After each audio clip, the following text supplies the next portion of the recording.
Hello everyone. आज के अपने इस लेक्चर में हम देखेंगे वर्क के बारे में।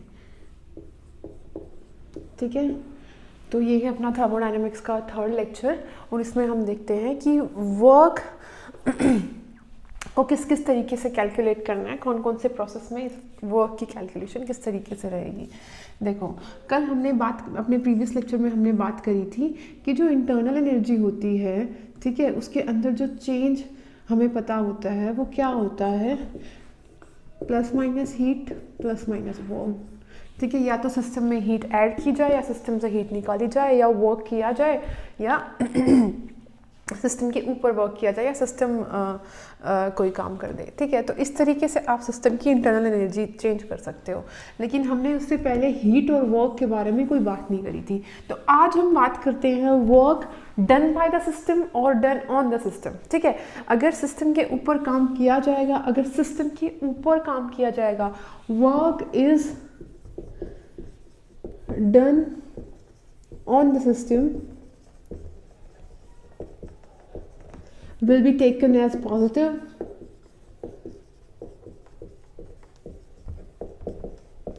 ठीक है, work done by the system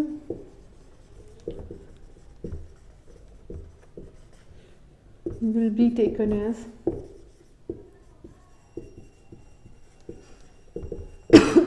negative, simple। ठीक है, तो ये थी इतनी सी बात। अब हम बात करते हैं वर्क क्या है। ठीक है, देखो मैंने बताया था जो एनर्जी ट्रांसफ़र होता है, ठीक है, वो दो तरीके से होता है, एक हीट की फॉर्म में, एक वर्क की फॉर्म में। ठीक है, it is a form of energy, it is a you can say mechanical form of energy. Simple कुछ नहीं है, जो मैकेनिकल फॉर्म होती है एनर्जी को, उसी को हम वर्क कहते हैं।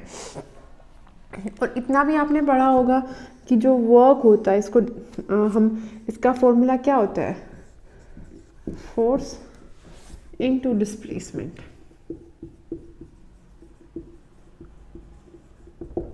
ठीक है, ये वर्क होता है, ये इसका फॉर्मूला होता है। इतना सब आपको अच्छे से पता था। ठीक, इसके बाद आपको क्या नहीं पता है, देखो हमने जो डील करना है वो अपना थर्मोडायनेमिक सिस्टम, वो हमारा सिस्टम इस तरीके का होने वाला है।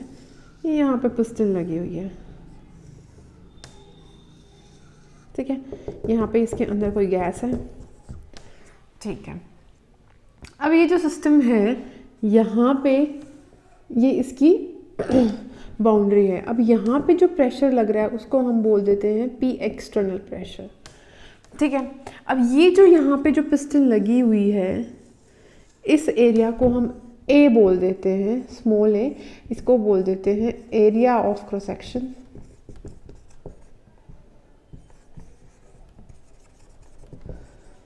ठीक है, इतना ठीक है। और जो अंदर यहाँ पे गैस प्रेजेंट है, ये भी कुछ प्रेशर लगा रही होगी पिस्टन पे, इसको बोल देते हैं प्रेशर ऑफ गैस। ठीक है, चलो अब हम मान लेते हैं जो प्रेशर ऑफ गैस है वो ज़्यादा है पी एक्सटर्नल पे। ठीक है, अगर ऐसा है तो सिस्टम क्या है, इक्विलिब्रियम में आएगा, थर्मोडायनामिक इक्विलिब्रियम में। तो क्या होगा, प्रेशर ऑफ गैस किसके इक्वल होना चाहेगा, प्रेशर ऑफ एक्सटर्नल साइड पे। ठीक है, और जब ये था तब यहाँ का वॉल्यूम हमने मान लिया V1 था। ठीक है, सिस्टम का वॉल्यूम कितना था, V1, ये प्रेशर था। बाहर के प्रेशर से सपोज ये प्रेशर ज़्यादा हो गया। ठीक है, तो जब ये प्रेशर इंटरनल प्रेशर ज़्यादा हो जाएगा, जस्ट मैं समझा रही हूँ। ठीक है, तो उस केस में क्या होगा, प्रेशर ज़्यादा होगा तो वो पिस्टन पे एक्सर्ट करेगा। अगर एक्सर्ट करेगा तो क्या होगा, ये कुछ एक्सपेंशन होगा, जो ये इतना डिस्प्लेस हो गई piston, that is suppose DL। ठीक है, ठीक है, अब ये जो पूरा वॉल्यूम आया, ये पहले V1 था, बाद में कितना हो गया, V2 हो गया। ठीक। अब हमें बताना है कि जब ये इतना डिस्प्लेसमेंट हुआ तो इस प्रोसेस में वर्क डन कितना हुआ। ठीक है, समझ में आया हमें क्या करना है। ठीक, हमें बताना है कि जब ये केस था इंटरनल प्रेशर जब ज़्यादा था, उल्टा भी हो सकता है, उस पर भी आएंगे। पहले इसको देखते हैं। ठीक है, देखो जो हमारा फोर्स होता है, ठीक, उसको हम क्या कह सकते हैं, फोर्स अगर एक स्पेसिफिक किसी एरिया पे लगाया जाए तो वही क्या होता है, pressure. Force per unit area is pressure. ठीक, तो हमारा प्रेशर क्या हो जाएगा, फोर्स किसी स्पेसिफिक एरिया के ऊपर अगर लग जाता है तो, ठीक है, ये चीज़ क्या होती है, प्रेशर होती है। ठीक है, तो इस फोर्स की जगह हम pressure upon area into displacement ले लेते हैं। ये हमारा सिस्टम था। अभी तक हमने इसकी में कोई वैल्यू नहीं डाली है। अभी तक हम पहले तो हमने इस सिस्टम को समझा, फिर हम अपने अपने फॉर्मूला को मॉडिफाई कर रहे हैं। ठीक है, अब देखो जो प्रेशर है पी एक्सटर्नल, ठीक, ये गैस ने जो है वो सराउंडिंग पे काम किया है। ठीक है, सिस्टम ने काम किया है सराउंडिंग के ऊपर। ठीक, और ये जो प्रेशर लगा है किसके अगेंस्ट लगा है, पी एक्सटर्नल के अगेंस्ट लगा है। ठीक है, अगर पी एक्सटर्नल के अगेंस्ट लगा है तो हम यहाँ पे जो ये प्रेशर लेके चलेंगे, ठीक है, तो वही बात कर रहे हैं कि यहाँ पे कौन कौन सी ये वैल्यूज अब हम रखेंगे। ये जो प्रेशर लेके चलेंगे तो हम लेके चल रहे हैं पी एक्सटर्नल। ठीक है, अब सिस्टम ने सराउंडिंग पे काम किया है तो ये जो वर्क है इसकी वैल्यू क्या आएगी, नेगेटिव। हम यहाँ पे एक नेगेटिव साइन लगा देते हैं।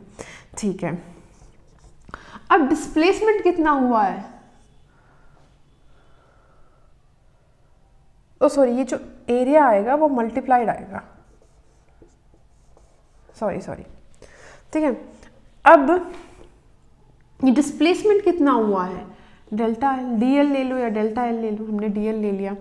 ठीक है, और ये जो एरिया है वो कितने एरिया पे लग रहा है, जो इस पिस्टन का एरिया ऑफ क्रॉस सेक्शन है उसको हमने कितना लिया है, ए। ठीक है, तो हमने ले लिया ये। ठीक है, यहाँ से पी एक्सटर्नल तो हम एज इट इज रखते हैं। इसको देखते हैं, एरिया इंटू लेंथ। ठीक है, हमारे पास सपोज ये कोई क्यूब है, ठीक है, इसके इस का एरिया ए है। अगर हम इसको इस लेंथ से मल्टीप्लाई कर दें तो ये इस पूरे क्यूब का वॉल्यूम आ गया। ठीक है, तो जितना वॉल्यूम बढ़ा हुआ है वो मिल जाएगा। सपोज ये एरिया ऑफ क्रॉस सेक्शन था और इतनी लेंथ में बढ़ा है, तो इस सिस्टम के अंदर ये जो वॉल्यूम बढ़ा है, ठीक है, चेंज इन वॉल्यूम जो हुआ था हमें वो मिल जाएगा। ठीक है, तो यहाँ पे हम इस वैल्यू को, इसको हम चेंज इन वॉल्यूम ले सकते हैं या डीवी ले लो। ठीक है, तो ये हमें क्या मिल गया, पी एक्सटर्नल डीवी, ये हमें वर्क का फॉर्मूला मिल गया। ठीक है, ठीक है, तो हमें यहाँ से अपने वर्क का फॉर्मूला मिल गया कि किसी थर्मोडायनेमिक सिस्टम के अंदर अगर हमें वर्क कैलकुलेट करना पड़े चाहिए तो हमें ये फॉर्मूला मिल गया। अब देखो डीवी क्या होगा, ये जो डीवी हमें मिला है वो वही तो होगा V2 माइनस V1। ठीक है, एक्सपेंशन के बाद वॉल्यूम कितना हो गया, V2। एक्सपेंशन के पहले वॉल्यूम कितना था, V1। ठीक है, तो चेंज इन वॉल्यूम कितना हो गया, V2 माइनस V1। ठीक है, अब ये जो सिस्टम है, ठीक है, जब सिस्टम ने सराउंडिंग पे वर्क किया, ठीक है, गैस का प्रेशर जब ज़्यादा था, ठीक है, उस गैस ने सराउंडिंग पे कम वर्क किया और अपना प्रेशर कम किया, कैसे, वॉल्यूम को एक्सपेंड करके।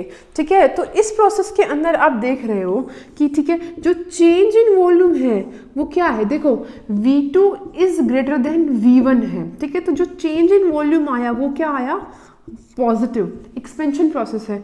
लेकिन आप अगर वर्क डन देखें तो क्या आएगा, नेगेटिव।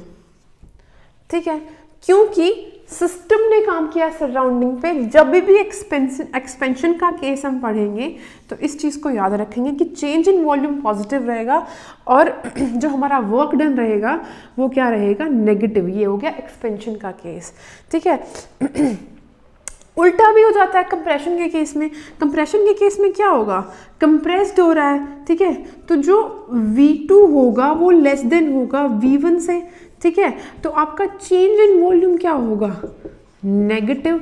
ठीक है, चेंज इन वॉल्यूम नेगेटिव है और होगा क्या, P एक्सटर्नल ज़्यादा है P गैस से, तो P एक्सटर्नल प्रेशर एक्सर्ट कर रहा है। ठीक है, तो उस केस में क्या होगा, जो हमारा वर्क डन होगा वो क्या होगा, पॉजिटिव। सराउंडिंग काम करेगी सिस्टम के ऊपर और सिस्टम पे सिस्टम को कंप्रेस कर देगी। ठीक है, तो इतना पता चल गया कि अगर हमें किसी थर्मोडायनामिक सिस्टम का वर्क डन निकालना है तो ऐसे निकालते हैं। ठीक है, ये मैंने बताया जनरलाइज्ड। ठीक, अब हम चलते हैं कि हमने बहुत सारे प्रोसेस पढ़े थे कि हमारा आइसोथर्मल प्रोसेस होता है, आइसोकोरिक, आइसोबारिक। ठीक, तो उन सारे प्रोसेसेस में हमारा वर्क डन कैसे चेंज होगा, हम अभी वो देखते हैं। तो अभी तक मैंने आपको बताया, वो मैंने बताया कि जनरलाइज्ड वर्क डन हमारा क्या होता है। ठीक है, हमारे वर्क डन का एक जनरल फॉर्मूला, ठीक है, वो क्या था कि W = P external delta V। ठीक है, लेकिन हमने तो बहुत सारे प्रोसेस पढ़े थे। ठीक है, कौन कौन से थे, आइसोथर्मल, आइसोकोरिक, आइसोबारिक, ठीक है, एडियाबैटिक।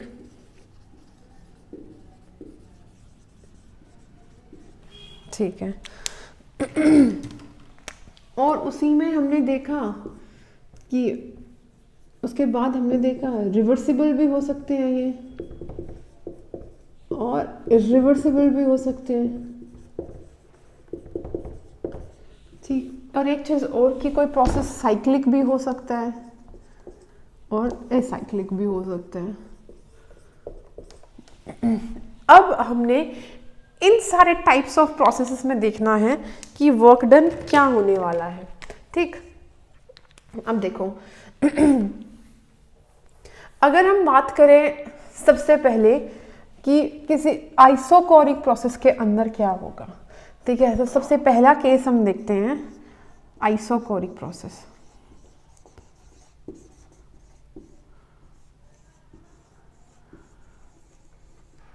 ठीक है, और ये जितने भी 4 प्रोसेस होंगे उनमें ना दोनों केसेस हो सकते हैं, reversible as well as irreversible. ठीक है, और एक बार थोड़ा रिमाइंड करने के लिए अपना ग्राफ देख लो कि इन चारों टाइप के वर्क डन में कैसा कैसा ग्राफ आता है। ठीक है, isobaric, isochoric, adiabatic, and this is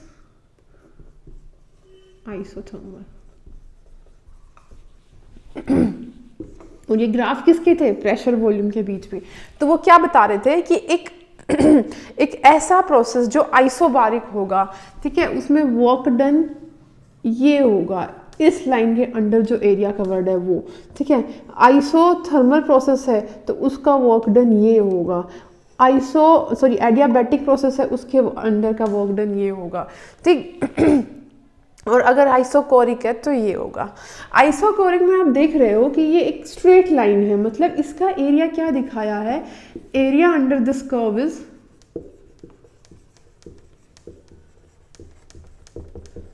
0। ठीक है, अब हम यहाँ पे देखते हैं जो हमारा W का फॉर्मूला होता है that is -P external into delta V। और आइसोकोरिक प्रोसेस क्या होता है, डेल्टा V = 0। ठीक, तो यहां से हमारा W क्या हो जाएगा, 0। तो आइसोकोरिक प्रोसेस में अगर रिवर्सिबल हो या इरिवर्सिबल हो, कुछ भी हो, ठीक है, वर्क डन ज़ीरो ही रहने वाला है, बिकॉज वॉल्यूम चेंज कुछ हो ही नहीं रहा है। ठीक है, आपने ये पिस्टन लगाई, ठीक है, ये अंदर का वॉल्यूम ये V1 सेम ही रहेगा, कुछ चेंज नहीं होने वाला। इस केस में वर्क डन ज़ीरो रहेगा। प्रेजेंट करते हैं इस लाइन से, ठीक है। तो आइसोकोरिक का तो बहुत सिंपल था। आइसोकोरिक के केस में जो वर्क डन है रिवर्सिबल इरिवर्सिबल दोनों केसेस में ज़ीरो रहेगा। ठीक है, इसकी कैलकुलेशन का तो सिंपल हो गया। ठीक, उसके बाद देखते हैं आइसोबारिक।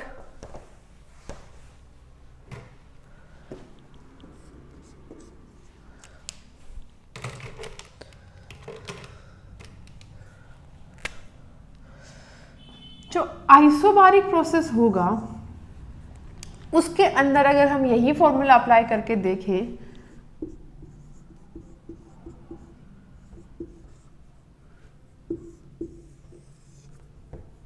डेल्टा वी, ठीक है, तो क्या हम अप्लाई कर सकते हैं? ऑब्वियसली पी एक्सटर्नल हमें इनकी वैल्यू दी हुई होगी, एक कांस्टेंट प्रेशर पे जितना वॉल्यूम चेंज हो रहा होगा हम उसको देख लेंगे।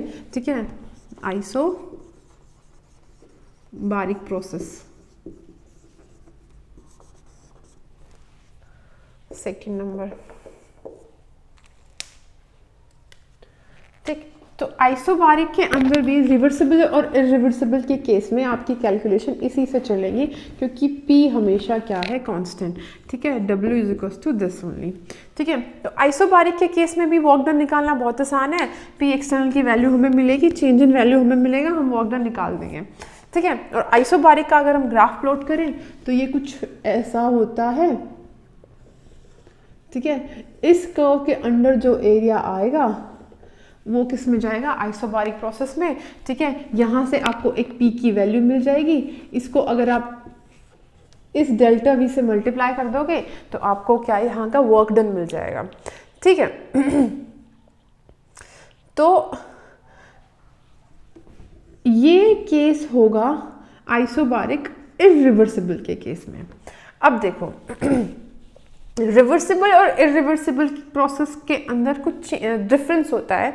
मैंने आपको बताया था कि जो इरिवर्सिबल प्रोसेस होता है वो एकदम से होता है, इंस्टेंटली होता है। ठीक है, किस तरीके से होता है? चलो यही सिस्टम है हमारा, सपोज ठीक है, इसका कुछ, इसके अंदर कुछ प्रेजेंट है गैस। ठीक, यहाँ पे हमने एकदम से कुछ प्रेशर लगाया P एक्सटर्नल। ठीक, और जैसे ये प्रेशर लगाया, ठीक है, इस सिस्टम के ऊपर कुछ हुआ, इधर कंप्रेशन या एक्सपेंशन। ठीक है, अगर ये प्रेशर एकदम से लगा और यहाँ पे कुछ प्रोसेस हुआ, कुछ वर्क हुआ, ठीक है, तो वो क्या हुआ? एकदम से लगा है, तो इसका मतलब क्या है? वो प्रोसेस इरिवर्सिबल है, रिवर्सिबल नहीं है। रिवर्सिबल का मैंने क्या बताया था कि इसकी बजाय अगर कुछ इस तरीके से करते हैं इस प्रोसेस को कि ये जो प्रेशर यहाँ पे लगाया हुआ है उसको एकदम से ना लगा के एकदम धीरे धीरे से बढ़ाते हैं उसको। जैसे कि यहाँ पे तो हमने एकदम से कोई मास M पुट कर दिया, ठीक है, और प्रेशर बढ़ा दिया इसके ऊपर, सिस्टम कंप्रेस हो जाएगा। लेकिन यहाँ पे हम क्या कर रहे हैं? एकदम पहले एक छोटा सा मास रखा, फिर दूसरा मास रखा, फिर तीसरा, मतलब इनफाइनाइटली स्मॉल मास हम धीरे धीरे इस पे इंसर्ट कर रहे हैं और सिस्टम बहुत धीरे धीरे कंप्रेस कर रहा है। तो ये क्या हो गया? रिवर्सिबल। ठीक है, तो जब भी आपको, ठीक है, आइसोकोरिक में तो स्टोरी खत्म हो जाती है because change in volume is zero. लेकिन इन तीनों के केस में, आइसोथर्मल, आइसोबारिक और एडियाबैटिक के केस में, अगर आपको सीधे ये फॉर्मूला लगाना है तो आपको पता होना चाहिए ये फॉर्मूला हमेशा इरिवर्सिबल प्रोसेस के लिए लगेगा।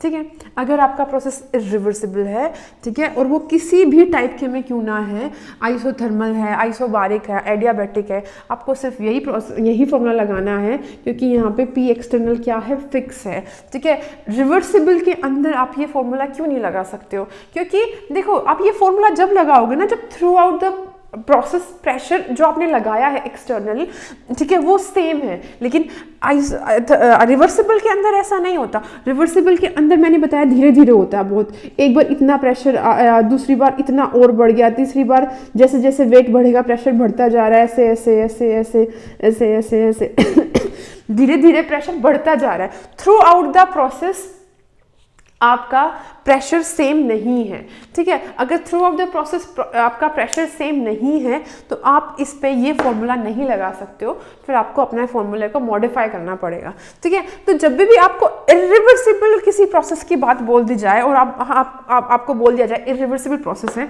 और आपको वो कैलकुलेट करना है, तो आप सीधी इस फॉर्मूला से कैलकुलेट कर सकते हो। लेकिन अगर प्रोसेस इरिवर्सिबल नहीं है, ठीक है, तो स्टोरी चेंज हो जाएगी, फिर हम इस फॉर्मूला से कैलकुलेट नहीं कर सकते, फिर हमको अपना फॉर्मूला चेंज करना पड़ेगा, ठीक है। तो वो हम कैसे चेंज करेंगे वो 1 बाय 1 हम देखते हैं, ठीक।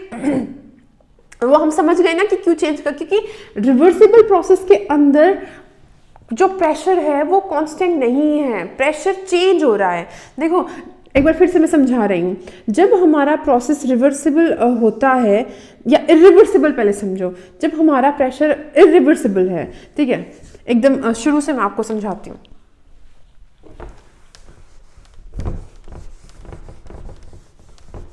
देखो एक बार फिर से हम अपने रिवर्सिबल और इरिवर्सिबल को समझते हैं कि क्यों हमें फॉर्मूला अपना चेंज करना पड़ेगा। देखो ये एक हम रिवर्सिबल और इरिवर्सिबल का दोनों का एग्जांपल फिर से मैं आपको समझा रही हूँ, मैंने प्रीवियस लेक्चर में अच्छे से बताया था आपको, पर फिर भी एक बार देखो। देखो ये एक प्रोसेस है जिसको हम रिवर्सिबली करेंगे और इधर हम एक प्रोसेस को इरिवर्सिबली, ठीक है। देखो इधर क्या किया था, अगर हम एक्सपेंशन की बात करते हैं कि यहाँ पे इनफाइनाइट एकदम छोटे छोटे छोटे छोटे छोटे वेट्स रखे हुए हैं, ठीक है, और यहाँ पे देखो इरिवर्सिबल की तो कोई कहानी ही नहीं है, ठीक है। इरिवर्सिबल में मतलब से क्या है कि यहाँ पे बहुत सारा कुछ वेट रखे हुए हैं, ठीक है, उनको एकदम से हटा दिया, ठीक है, एकदम से हटा दिया एट वंस, ठीक है, और सिस्टम क्या हुआ, एक्सपेंड कर गया। ये यहाँ तक था, सोचो ये वेट्स हटाने के बाद ये सिस्टम यहाँ तक आ गया, ऐसे कुछ ऊपर तक आ गया, ठीक है।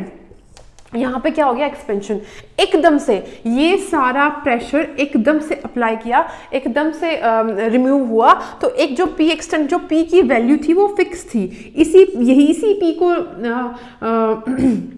यूज किया गया है ये प्रोसेस कराने के लिए। लेकिन इस प्रोसेस के अंदर देखो एक स्टेप के अंदर क्या हुआ कि एक वेट हटाया इसमें से, फिर थोड़ा एक्सपेंड हुआ, सिस्टम इक्विलिब्रियम में आ गया, फिर थोड़ा हटाया, फिर चेंज हुआ, ठीक है, फिर सिस्टम इक्विलिब्रियम में आया, ठीक है। लेकिन पूरे प्रोसेस के अंदर अगर हम एक पूरे प्रोसेस की बात करें तो हम पी की कौन सी वैल्यू यूज करेंगे, ठीक है। अगर इन ऑल हम बात करें तो इस सिस्टम के अंदर भी एक्सपेंशन हुआ है, इस सिस्टम के अंदर भी एक्सपेंशन हुआ है, इसके अंदर जो एक्सपेंशन हुआ है उसका हमें पता था कि टोटल प्रेशर क्या था, कौन सा प्रेशर यहां से हटा, कितना प्रेशर यहां से हटा, कि एक्सपेंशन हुआ। लेकिन इस केस में थ्रू आउट द प्रोसेस हमें ये पता है इतना प्रेशर हटा, लेकिन जब प्रोसेस चल रहा था उस टाइम पे कितना प्रेशर हटा, कैसे हटा, हमें उसका नहीं पता था। तो इस केस की कैलकुलेशन हमारे लिए थोड़ी अलग होगी, इस केस की कैलकुलेशन हमारे लिए सिंपल है। तो जब भी आपको एक इरिवर्सिबल प्रोसेस दिया जाए, be that isothermal, be that isobaric, be that adiabatic, ठीक है,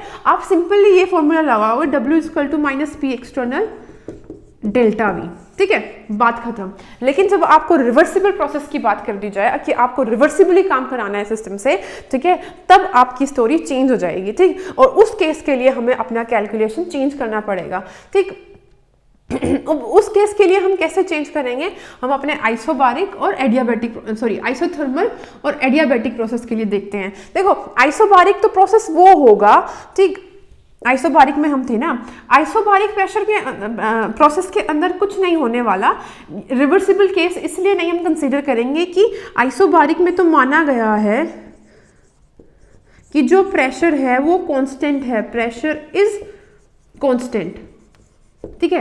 आइसोबारिक के अंदर टोटल वर्क डन ही 0 रहेगा, आइसोबारिक के अंदर सिर्फ यही फॉर्मूला यूज होगा क्योंकि जो प्रेशर है वो हमेशा कांस्टेंट है। लेकिन अगर हम इन दो केसेस के अंदर, मैं इस सारे को हटा देती हूँ, थोड़ा सा नीट क्लीन होके समझते हैं।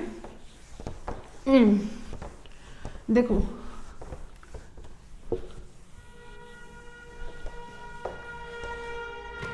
अगर हम वर्क डन की बात करें, ठीक, थोड़ा सा इस तरीके से समझते हैं, हम वर्क डन की बात कर रहे हैं, ठीक है। अब हमारा प्रोसेस कौन सा है, आइसोकोरिक में अगर वर्क डन हम बात करें रिवर्सिबल और ये W इरिवर्सिबल, ठीक है, दोनों केसेस में 0 रहेगा, ठीक है। और हम आइसोबारिक की बात करें, ठीक है, इसका फॉर्मूला P एक्सटर्नल dV रहेगा, इसका भी फॉर्मूला P एक्सटर्नल dV रहेगा, ठीक है, क्लियर। क्योंकि प्रेशर क्या है, खुद बोला है आइसोबारिक कांस्टेंट है, ठीक है। फॉर्मूला को हमने कब मॉडिफाई करना है, फॉर्मूला हम कब मॉडिफाई करेंगे, जब ये प्रेशर है, जब ये कांस्टेंट नहीं रह रहा है, तब हम फॉर्मूला को चेंज करेंगे, ठीक है। अगर हम आइसोथर्मल की बात करें, रिवर्सिबल के केस में हम फॉर्मूला हम मॉडिफाई करेंगे, लेकिन अगर इरिवर्सिबल है फॉर्मूला सेम रहेगा, ठीक है। और ऐसे ही अगर हम एडियाबैटिक प्रोसेस की बात करें, ये फॉर्मूला हम चेंज करने वाले हैं, वो मैं बताऊंगी अभी कैसे करेंगे, ठीक है। और यहाँ पे ये जो फॉर्मूला रहने वाला है वो सेम रहने वाला है, ठीक है। तो अब समझ में आया, इसीलिए मैंने ये आपको बना के दिया कि इस तरीके से हमारे वर्क डन का एक, आप इसको टेबल भी मान सकते हो, ठीक है। इस तरीके की आप टेबल बना लेना, बाद में जब हम ये डेरिवेशन कर लेंगे, ये वैल्यूज जब निकाल लेंगे तब वो लिख देंगे। चलो मैं अभी लिख देती हूँ यहाँ पे -2.303 RT ln, सॉरी अब तो log हो गया, log V2 अपॉन V1, और यहाँ पे हम लिख लेंगे n भी लगा लेना यहाँ पे, T1 minus gamma T2 minus T1, ठीक है। इस तरीके का रहेगा आपका, ठीक। बाकी हमने अभी डेरिवेशन करना है, चलो ठीक है। तो इसके बाद हम अपने आइसोथर्मल रिवर्सिबल वर्क डन की बात करते हैं अब हम, ठीक है। इसको मैं हटा देती हूँ। अब हम देखते हैं कि हमारा ये जो फॉर्मूला है हम इसको कैसे डिराइव करेंगे। आइसोथर्मल रिवर्सिबल वर्क डन,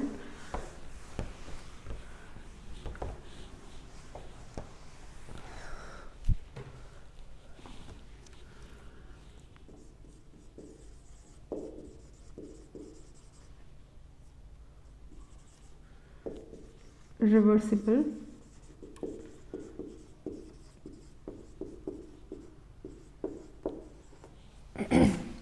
देखो, हम ये सब इसलिए कर रहे हैं क्योंकि हमारा जो प्रेशर है वो बहुत ग्रेजुअली चेंज हो रहा है, ठीक है, बहुत स्लोली, ठीक। तो हमारे पास एक फिक्स वैल्यू नहीं थी प्रेशर की, तो हमें ये करना पड़ा। तो पहला तो फॉर्मूला यही था, P external dV, change in volume, ठीक है। अब ये जो प्रेशर है, ठीक, क्योंकि ये चेंज हो रहा है विद टाइम, ठीक, तो हमें इस प्रेशर को कांस्टेंट नहीं यूज कर सकते, हमें इसको भी वेरिएबल फॉर्म में लेना पड़ेगा, ठीक है। और प्रेशर के अंदर तो वॉल्यूम चेंज हो ही रहा है, ठीक। आइसोथर्मल के केस में आपने पढ़ा होगा बॉयल्स लॉ, कि जब कोई प्रोसेस आइसोथर्मली होता है तो उस पर हम बॉयल्स लॉ अप्लाई कर सकते हैं। ये क्या कहता है कि P1 V1 is equal to P2 V2 is equal to some constant, और P is inversely proportional to volume, ठीक है, फॉर ए गैस, ठीक। इतना हमें पता है, ठीक। और एक चीज और हमें पता है अपनी inert gas equation, sorry ideal gas equation के थ्रू, PV is equal to nRT, ठीक है। ये दो चीजें हम यहाँ पे यूज करने वाले हैं, एक तो बॉयल्स लॉ और एक PV is equal to nRT, ठीक है। तो जो ये रिवर्सिबल प्रोसेस हो रहा है वो क्या होता है, हमेशा इक्विलिब्रियम पे होता है, ठीक है। जो रिवर्सिबल प्रोसेस होता है वो मैंने बताया था अपने प्रीवियस लेक्चर में कि रिवर्सिबल प्रोसेस के अंदर ये जो प्रोसेस होता है हमेशा इक्विलिब्रियम पे होता है, while this irreversible process initial और फाइनल स्टेज के अंदर इक्विलिब्रियम में होता है, इन बिटवीन सिस्टम इक्विलिब्रियम में नहीं होता, ठीक है। अगर इसका मतलब, अगर रिवर्सिबल प्रोसेस हमेशा इक्विलिब्रियम पे है तो इसका मतलब क्या हुआ, जो P एक्सटर्नल है, देखो फॉर्मूला में हमारे पास P एक्सटर्नल है, ये P1 V1 P2 V2 या PV इक्वल्स टू nRT, ये सब कुछ किसके लिए है, ये गैस के लिए है, जो हमने गैस यहाँ पे ली है आइडियल गैस उसके लिए पर हमारे पास ये P एक्सटर्नल है, ठीक है। अब इस P एक्सटर्नल को हम P गैस के साथ किस तरीके से यूज कर सकते हैं, हम कैसे कह सकते हैं कि ये जो P एक्सटर्नल है वो प्रेशर ऑफ गैस के इक्वल होगा, ठीक है। नहीं है, रिवर्सिबल के केस में तो नहीं है, लेकिन रिवर्सिबल के केस में क्या बोला गया कि सिस्टम हमेशा इक्विलिब्रियम पे है, और इक्विलिब्रियम पे है मतलब क्या है कि जो P एक्सटर्नल है वो P गैस से इतना थोड़ा सा ज्यादा है कि हम एस्टिमेट भी नहीं कर सकते, इनफाइनाइटली स्मॉल है। और अगर इनफाइनाइटली स्मॉल है तो हम ये लेके चल सकते हैं कि जो P एक्सटर्नल है वो P गैस के इक्वल है, ठीक है। तो यहाँ से हम इस चीज को यूज करेंगे कि जो P एक्सटर्नल है वो P गैस के इक्वल है, ठीक है। तो इस फॉर्मूला के अंदर अब हम आ जाते हैं W is equal to P gas ले लेते हैं हम dV, ठीक है। अभी हमें यहां से पता है कि ये जो P है इनर्ट गैस इक्वेशन से, इसको हम ये भी लिख सकते हैं nRT बाई V, ठीक है। अब इस चीज को आप प्रेशर ऑफ गैस की जगह यूज कर लो, ठीक। तो हम क्या करेंगे, minus nRT V dV W is to, ठीक है, ठीक। ये हमें यहां से मिल गया अब हम अगर इसका इंटीग्रेशन कर दे तो हमारी तो प्रॉब्लम सॉल्व हो गई। तो integration W is to minus nRT V dV, कहाँ से कहाँ तक, V1 से V2 तक, ठीक। इसको मैं हटा देती हूँ।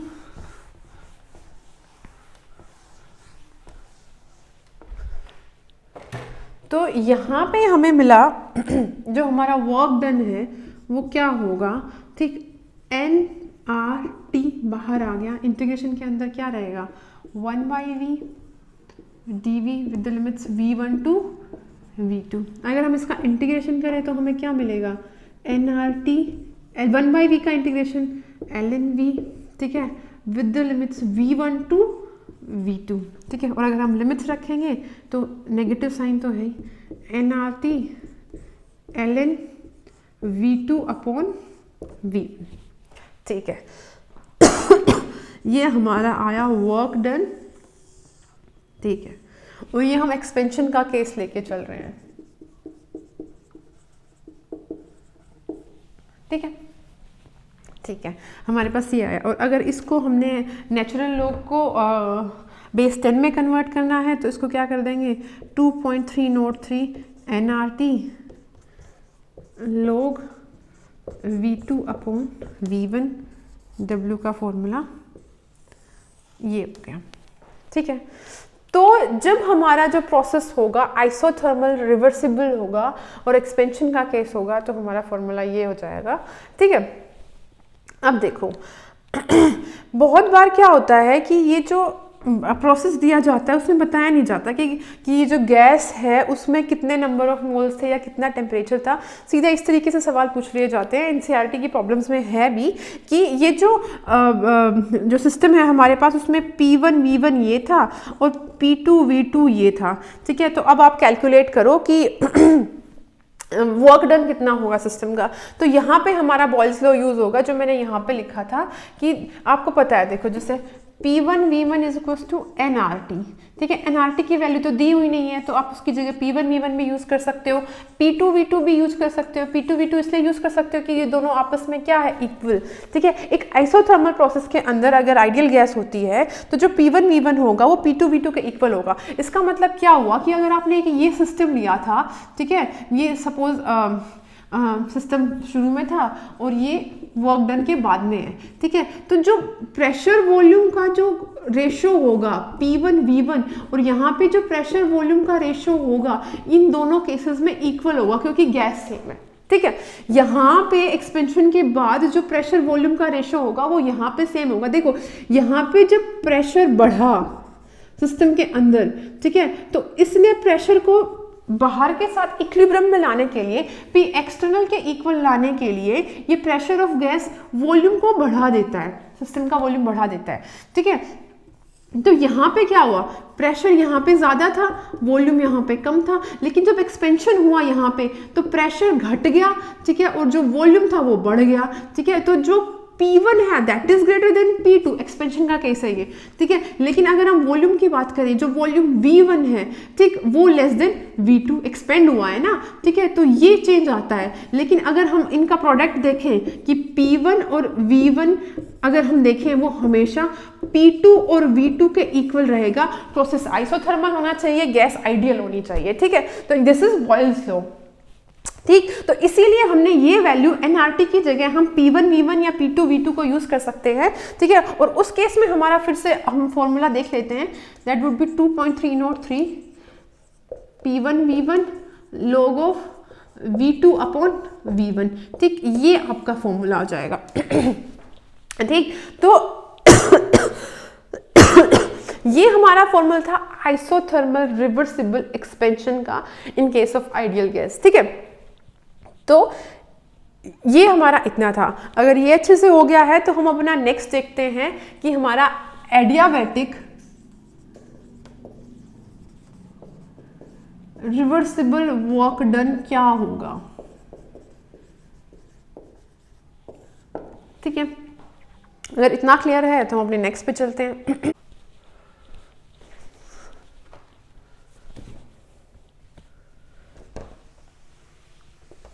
देखो एडियाबैटिक में यहाँ पे हमने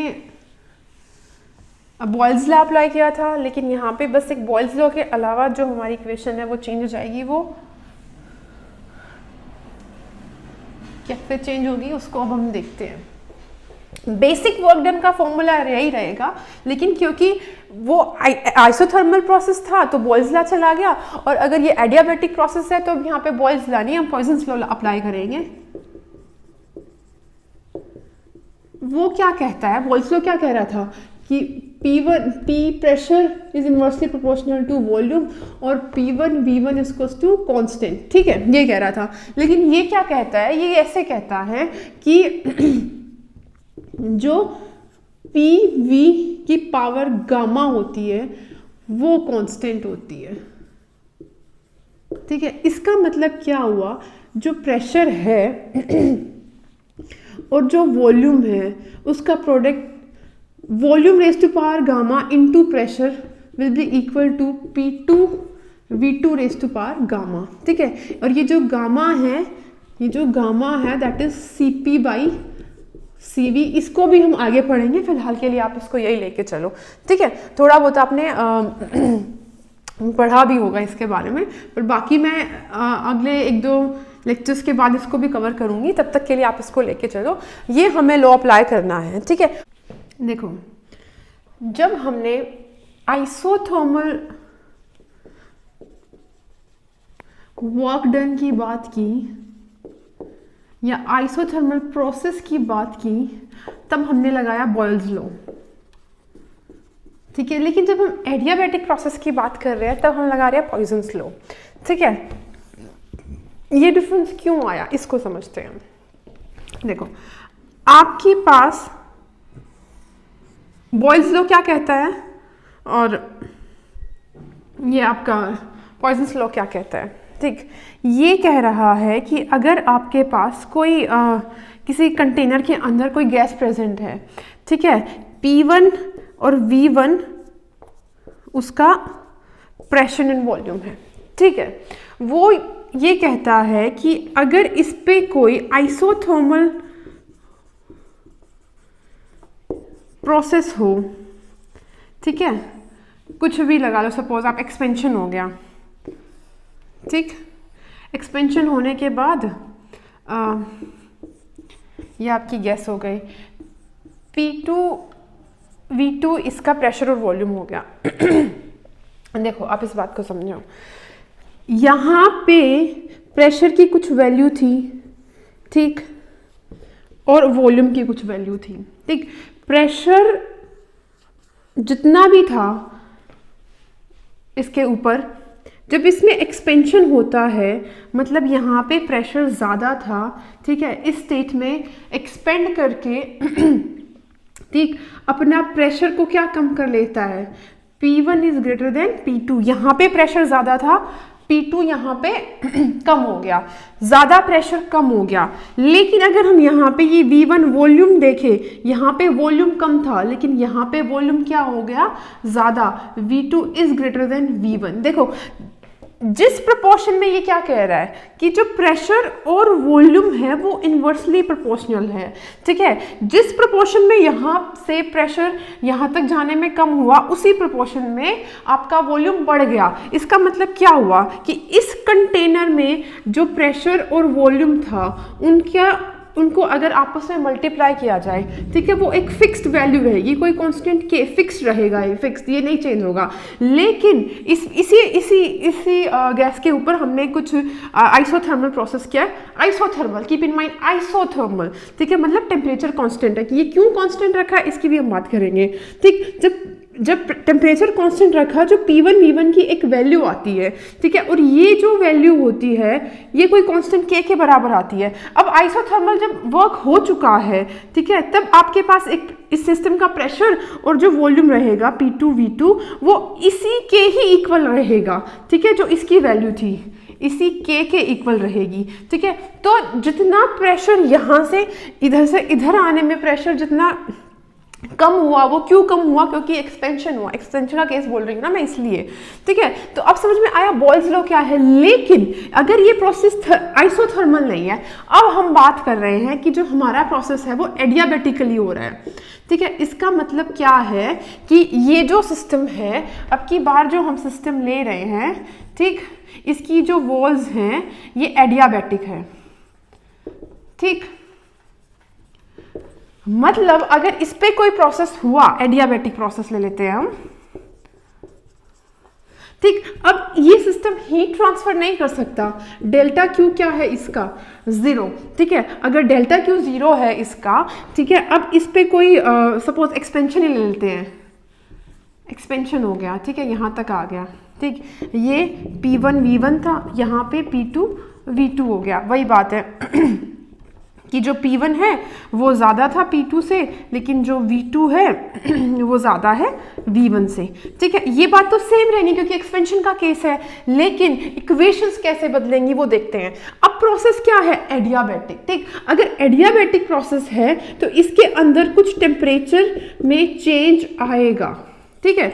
और अगर टेम्परेचर के अंदर चेंज आएगा तो वो जो टेम्परेचर चेंज है, ठीक है, वो भी तो प्रेशर और वॉल्यूम को अफेक्ट करेगा, ठीक है। एक सिस्टम के अंदर आप उसका टेम्परेचर अगर बढ़ रहा है तो उसके अंदर टेम्परेचर चेंज हो रहा है, और अगर टेम्परेचर चेंज हो रहा है तो प्रेशर वॉल्यूम दोनों चेंज हो रहे हैं। मतलब इस केस को हम इसकी तरह नहीं ले सकते। तो इस केस में क्या होता है, जो प्रेशर होता है, यहाँ पे जो प्रेशर है सपोज P1 है और यहाँ पे वॉल्यूम V1 है, रेज़ टू पावर गामा, ये वैल्यू किसी के कांस्टेंट के इक्वल आती है, किसी कांस्टेंट का, ठीक है। अब ये जो गामा है ये क्या है, CP/CV, ठीक है। और ये क्या है, heat capacities, specific heat capacities, ठीक है। इसका मतलब क्या है कि ये यहाँ पे जो टेम्परेचर बढ़ रहा है वो भी रोल प्ले करता है, यहाँ पे नहीं कर रहा है, ठीक है, आइसोथर्मल में नहीं कर रहा है, लेकिन एडियाबेटिक के अंदर ये टेम्परेचर भी रोल प्ले कर रहा है। इसलिए अभी बॉयल्स लॉ, हम पॉइजन्स लॉ लगाएंगे,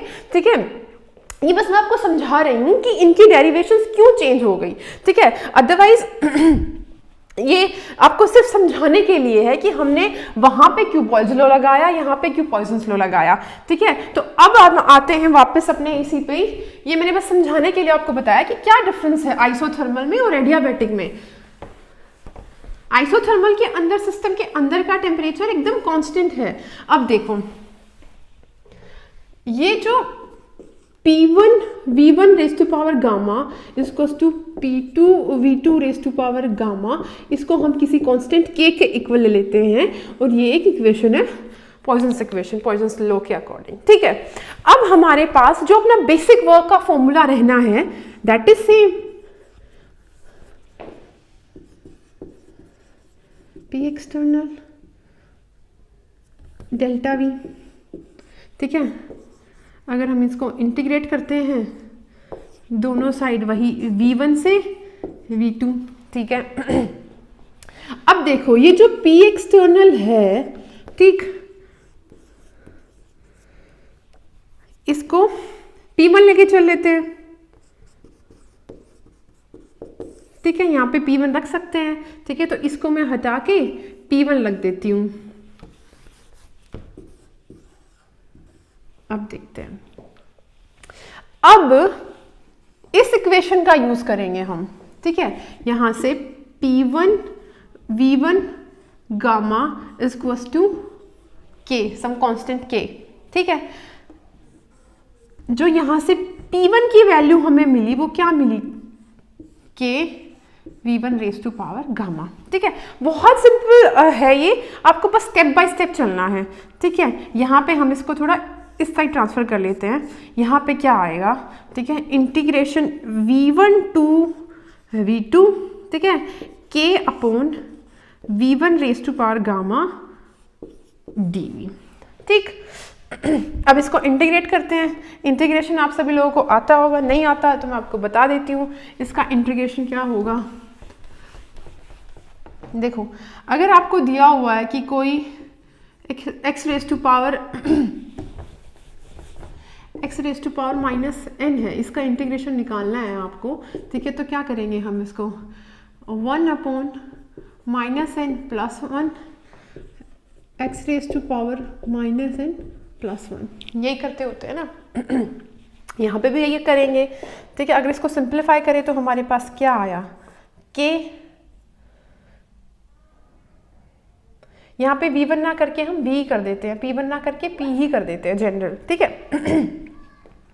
K V raise to power क्या है, माइनस गामा dV, V1 से लेके V2 तक हमको इंटीग्रेट करना है, ठीक है। अगर वही अपना फॉर्मूला अप्लाई करते हैं, ठीक, तो हमें क्या मिलने वाला है, यहाँ पे देखते हैं, हमें मिलने वाला है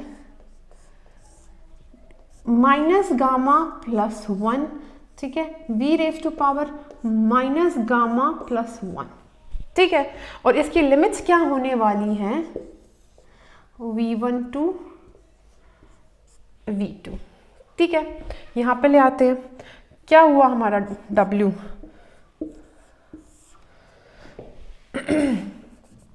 नेगेटिव साइन रहेगा, ठीक है। अब ये जो नेगेटिव साइन है, ये नेगेटिव साइन है, देखो यहाँ पे था 1 माइनस गामा, ये था ना 1 माइनस गामा, ठीक। और यहाँ पे क्या हो गया, V2 1 minus gamma minus V1 1 minus gamma, ठीक है, यही है हमारे पास, ठीक है। इसको हम क्या करेंगे, 1 अपॉन गामा माइनस 1, ठीक है। और ये जो हमारा K है, इसको हम अंदर ले जाएंगे, K V2 1 minus gamma, K V1 1 minus gamma, ठीक है। अब जो K था, जहां पे V2 है वहां पे K को रख देंगे P2 V2 1 minus gamma, P2 V2 V2 1 minus gamma raise to power gamma, ठीक है, minus P1 V1 gamma V1 V minus 1 gamma, ठीक है। ये माइनस गामा से माइनस कैंसिल हो गया, ठीक है। आपको क्या मिला, P2 V2 minus P1 V1 1 minus gamma minus 1, ठीक है। ये हो गया आपका वर्क डन, ठीक है। एक तो आपका वर्क डन का फॉर्मूला ये हो गया, ठीक है। दूसरा आप इस तरीके से देख सकते हो कि जो आपका वर्क डन है W, इसका फॉर्मूला आपके पास ये आया है P2 V2 minus P1 V1 upon gamma minus 1। अब हम अपनी ideal gas equation PV equals to nRT रख देते हैं यहाँ पे, तो हमें क्या मिलेगा, W is equals to nR upon gamma minus 1 common T2 minus T1, ठीक है। ये है हमारा वर्क डन का फॉर्मूला, या तो हम ये यूज़ करेंगे या हम ये यूज़ करेंगे, ठीक है। तो ये दोनों हैं हमारे वर्क डन के फॉर्मूलाज, दिस वन और दिस वन, ठीक। तो ये है हमारा एडियाबैटिक वर्क डन, ठीक है। अगर हमारा प्रोसेस एडियाबैटिक होगा तो हमें ये लॉ अप्लाई करना है, ठीक है, और इस तरीके से वर्क डन कैलकुलेट करना है। अभी हम एक चीज़ और देखते हैं कि इसको आप अच्छे से कर लो, ठीक। यहाँ पे देखो, अगर बोला जाए कि कोई भी प्रोसेस है उसको एक वैक्यूम में किया जा रहा है, ठीक है। अगर हम बोले कि एक एक्सपेरिमेंट है, उसमें ऐसा कर रहे हैं कि हम अपना जो पूरा सिस्टम है उसको वैक्यूम में लिया हुआ है, ठीक है, और वैक्यूम में हम स्टडी कर रहे हैं, ठीक है। तो अगर हम वैक्यूम में काम करते हैं, देखो अगर वैक्यूम की बात करें, वैक्यूम के अंदर, तो जो आपका वर्क डन होगा वो क्या होगा। अभी तक तो आप नॉर्मल कंडीशंस ले रहे थे, ठीक है, हमने बात ही नहीं की कि एक्सटर्नल प्रेशर क्या है। अभी आपको बोला गया है कि आपको ना वैक्यूम में काम करना है, ठीक है। तो आपका वर्क डन का फॉर्मूला क्या होता है, -P एक्सटर्नल इंटू dV, ठीक। अब यहाँ पे बोला गया है कि जो आपका एटमॉस्फेयर है अभी वैक्यूम है, ठीक है, आपकी जो सराउंडिंग है वो वैक्यूम है, ठीक है। तो उस केस में क्या होगा, वैक्यूम में आपको पता है प्रेशर क्या होता है, 0। देखो सिस्टम क्या होता है, सराउंडिंग के एक्सटर्नल प्रेशर के साथ काम करता है, या तो सराउंडिंग का एक्सटर्नल प्रेशर सिस्टम पे काम कर रहा है या सिस्टम सराउंडिंग के प्रेशर के अगेंस्ट काम कर रहा है, ठीक है। लेकिन अगर P ही 0 है तो आपका वर्क डन क्या होगा, 0। इस केस को कहते हैं फ्री एक्सपेंशन, ठीक है। फ्री एक्सपेंशन में क्या होता है, वर्क डन 0 होता है, ठीक। और अगर वर्क डन 0 है, ठीक है, तो कहानी ही खत्म, ठीक। अब एक चीज की और बात करते हैं, देखो हमने बात की थी साइक्लिक प्रोसेसेस की और एसाइक्लिक प्रोसेसेस की, ठीक है। जब हमने साइक्लिक प्रोसेस की बात की थी तब हमने बोला था कि जितने भी स्टेट फंक्शंस हैं सब क्या हो जाते हैं, 0 हो जाते हैं, ठीक। स्टेट फंक्शंस की वैल्यू किसी भी साइक्लिक प्रोसेस के अंदर 0 रहती है, लेकिन एसाइक्लिक के अंदर ऐसा नहीं होता, ठीक। देखो 2 टाइप के प्रोसेस थे, साइक्लिक और एसाइक्लिक,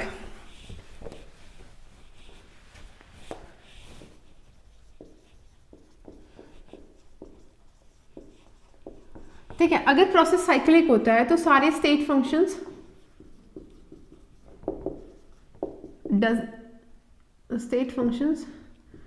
डू नॉट चेंजेस, ठीक है। इसका मतलब क्या हुआ, delta P, delta V, delta H, जितने भी स्टेट फंक्शन है सब 0 हो जाते हैं।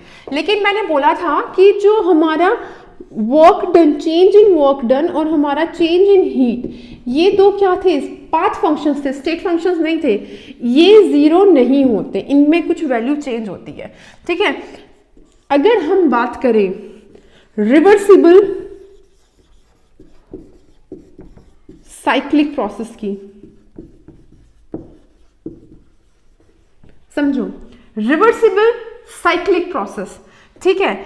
देखो रिवर्सिबल प्रोसेस क्या होता है, बहुत धीरे धीरे चल रहा होता है, ठीक है। रिवर्सिबल हो सकता है उसी पाथ पे, ठीक है। अगर सिस्टम A से B पे जा रहा है, ठीक है, इसको अब B से A पे जाना है, सपोज ये ऐसे आ गया, तो इसका ये पाथ अलग था, ये पाथ अलग था, लेकिन रिवर्सिबल में तो क्या है, एग्जैक्टली उसी पाथ से उसको वापस जाना है। और अगर उसी पाथ से वापस जाना है, ठीक है, तो उस वर्क डन का साइक्लिक प्रोसेस में, जैसे कि ये यहां से यहां गया और यहां से यहां आ गया, ये 2 प्रोसेस हुए, ठीक है। पहले A to B गया, फिर B to A आया, लेकिन उसी पाथ से, तो ये क्या हो गया, एक रिवर्सिबल साइक्लिक प्रोसेस है। साइक्लिक भी है लेकिन रिवर्सिबल क्यों है, उसी बात पे वहीं पे वापस आ गया, ठीक है। तो रिवर्सिबल साइक्लिक प्रोसेस के अंदर जो वर्क डन होता है वो 0 होता है, और जो हीट ट्रांसफर होती है वो भी क्या होती है, सॉरी, वर्क डन होता है वो क्या होता है, 0 होता है रिवर्सिबल साइक्लिक के अंदर। लेकिन अगर ये इरिवर्सिबल साइक्लिक है, ठीक है, तो अब इसका पाथ सेम नहीं होने वाला, किसी भी पाथ से वापस आ सकता है, उस केस में 0 नहीं होगा। सिर्फ और सिर्फ रिवर्सिबल साइक्लिक प्रोसेस के अंदर जो वर्क डन होता है 0 होता है, बाकी कहीं पे भी 0 नहीं होता है, ठीक है। रिवर्सिबल अगर साइक्लिक प्रोसेस है तो उसके अंदर वर्क डन 0 होने वाला है, ठीक। तो देखो हर कंडीशन में क्या हो रहा है, क्यों हो रहा है, ये समझना बहुत ज़रूरी है। अगर आपको कंडीशन पता है ना कि ये क्या प्रोसेस है और आपको प्रॉब्लम्स दी जाए, तो आप समझ जाओगे कि ये कंडीशन दी हुई है, इसमें ये अप्लाई होगा, फिर आपको ना कुछ भी ऐसे मगअप करने की ज़रूरत नहीं पड़ेगी। तो आप प्रोसेस को समझो, प्रोसेस के अकॉर्डिंग कहाँ पे चेंज हो सकता है वो समझो, उसके बाद किसी भी चीज़ को अप्लाई करना यहाँ पे बहुत ईजी है। लेकिन अगर आपको सिचुएशंस नहीं समझ में आ रही है, आप बस कुछ रट रहे हो, तो फिर आपके साथ प्रॉब्लम हो जाएगी। ठीक है, तो ये सारा मैंने आपको बताया वर्क डन के बारे में। ठीक है, और वर्क डन के बाद हम अपना नेक्स्ट लेक्चर देखते हैं हीट के ऊपर कि हमारी हीट क्या होगी। ठीक है, तो तब तक के लिए आप अच्छे से पढ़ो एंड थैंक यू।